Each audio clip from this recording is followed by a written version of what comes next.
I heard every one of you, and just summing up everything is what we do in Bank Bazaar. Bank Bazaar being one of the pioneer in the banking fintech industry, we see a lot of attacks coming from left and right from our neighboring countries and all our good friends all across the world. We see attacks, right? So for us, attacks and stopping attacks, reacting to those attacks is the first and foremost thing.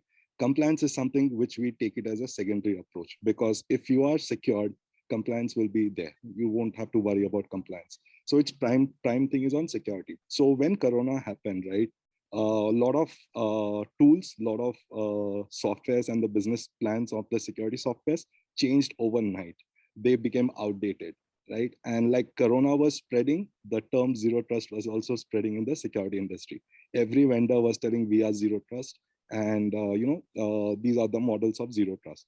But to be honest, we have applied zero trust, and it was a very tough journey in terms of applying zero trust, because finding a true zero trust was the main challenge. The principle of zero trust was not followed by much of the vendors. It's more on a VPN or a DLP or a IDS solution, but not a true zero trust solution. The challenges that I face, so we had a native data center, we were hybrid, we are now 100% cloud, right, and 100% container microservices.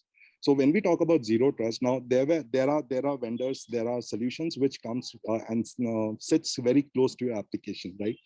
That's the term that used. I mean, I think Narayana also used the same term.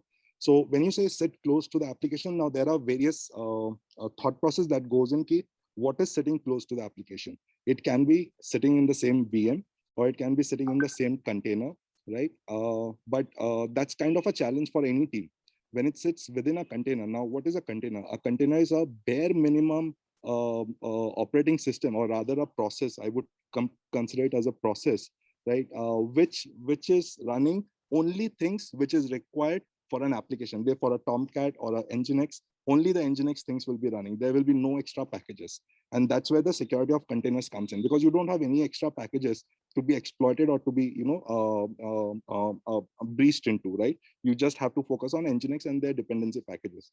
Now, when you say sitting close to the containers or sitting inside the containers as an agent, basically the problem arises that now I have to induce more packages to support that agent running within the container, right? And that can affect your security, that can affect your latency, that can affect your business CI/CD pipelines also. So these are the practical problems of zero trust.